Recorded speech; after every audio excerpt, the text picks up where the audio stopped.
स्वागत है आप सभी का बिलासा कृषि कोचिंग के यूट्यूब चैनल में। आज आप लोगों को मैं बताने वाला हूं कि भैंस की नस्लों का ट्रिक। आपको ऐसा ट्रिक बताने वाला हूं कि आप जिंदगी भर नहीं भूलोगे, एक बार अगर इस ट्रिक को याद कर लिए तो। इससे पहले आप बिलासा कृषि कोचिंग के जो ऐप है उसको डाउनलोड कीजिए और ऑनलाइन जो प्लेटफॉर्म है उससे जुड़ जाइए हम लोगों से। तो भैंस का जो ट्रिक है वो है मुन्ना सुर में बजा। ट्रिक क्या है? मुन्ना सुर में बजा। तो मुन्ना जो मान लिया है ये क्या है? एक मुन्ना है, ये है मुन्ना। अब ये सुर में बजाता है तभी भैंस क्या है? दूध देती है। मुन्ना जो है सुर में बजाता है तभी क्या होता है कि भैंस दूध देती है। ठीक है, अब ये मुन्ना का है क्या? तो मुन्ना का हो गया, मुंह का हो गया मुर्रा। क्या हो गया? मुर्रा। और ना का हो गया नागपुरी। ना का क्या हो गया? नागपुरी। और सु का हो गया भैया सुरती। सु का क्या हो गया? सुरती। और रा का हो गया नीली रावी। ना का क्या हो गया? नीली रावी। उसके बाद आता है मे। तो मे का हो गया मेह साना। मे का क्या हो गया? मेह साना। और ब को याद रखना है आपको भ। ब को क्या याद रखना है आपको? भ याद रखना है। तो भ से हो जाएगा भदावरी। भ से क्या हो जाएगा? भदावरी। और ज से हो जाएगा आपका जाफरावादी। जाफरावादी क्या हो जाएगा? जाफरावादी। तो इस ट्रिक के माध्यम से आप याद कर सकते हो कि मुंह का मतलब हो गया मुर्रा, ना का हो गया नागपुरी, सु का हो गया सुरती और र का हो गया नीली रावी। मे का हो गया मेहसाना और ब को याद रखना है आपको भ। तो भ से हो जाएगा क्या? भदावरी। ज से तो जाफरावादी। तो मुन्ना सुर में बजा, ये सारे भैंस का हो जाएगा। इससे जुड़ी आपको मैं फैक्ट बताने वाला हूं जो इंपॉर्टेंट आपका जो कंपटीशन एग्जाम है उसमें पूछा ही जाता है। पहला हो गया विश्व में सबसे ज्यादा दूध उत्पादन करने वाली भैंस कौन सा है? तो है मुर्रा।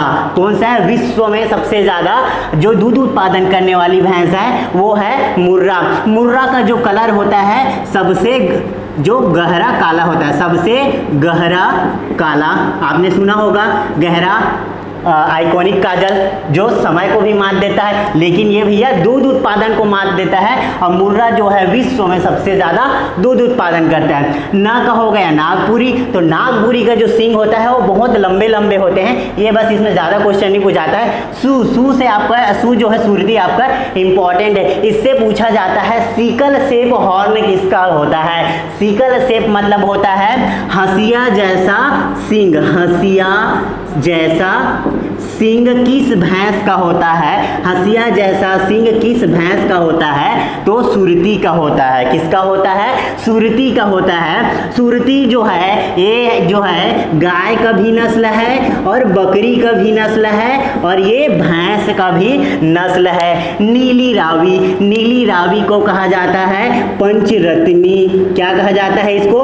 पंचरत्नी। क्या कहा जाता है? पंचरत्नी। या कहा जाता है पंच कल्याणी। क्या कहा जाता है? पंच कल्याणी। इसको और क्या कहा जाता है? पंच कल्याणी। और पंचरत्नी क्यों कहते हैं? क्योंकि ये जो है पंजाब जो है वहाँ जो पंजाब राज्य है वहाँ ये पाया जाता है। इसका ओरिजिन है, उत्पत्ति। में का हो गया मेहसाना। मेहसाना जो है ये पूछा जाता है किसका किसका क्रॉस है? तो ये मुर्रा और सुरती का क्रॉस है। किसके किसके बीच क्रॉस करके बनाया गया है? तो मुर्रा और सुरती से बनाया गया है क्या? मेहसाना। भदावरी। भदावरी से बहुत बार क्वेश्चन पूछा गया है कि इसका भैंस में सबसे ज्यादा वसा किसके दूध में होता है? तो भैंस के जो दूध होता है सबसे ज्यादा उसमें भदावरी के जो दूध होता है उसमें वसा होता है। वसा जो होता है 13% होता है। जनरली भैंसों में क्या होता है? 7%। कितना? 7% वसा होता है। कितना प्रतिशत? 7%। लेकिन ये जो भदावरी है इसमें 13% वसा होता है। भदावरी जो है आपने भूरी भैंसी सुना होगा, तो भूरी भैंसी जो है यही तो है भूरी भैंसी। भूरी भैंसी मतलब इसका जो रंग होता है तांबा। कैसा रहता है? तांबा रंग रहता है जिसको कॉपर कलर कहा जाता है। इसीलिए ये अन्य भैंसों के तुलना में सबसे ज़्यादा गर्मी सहन कर सकती है। और उसके बाद आता है जाफरावादी।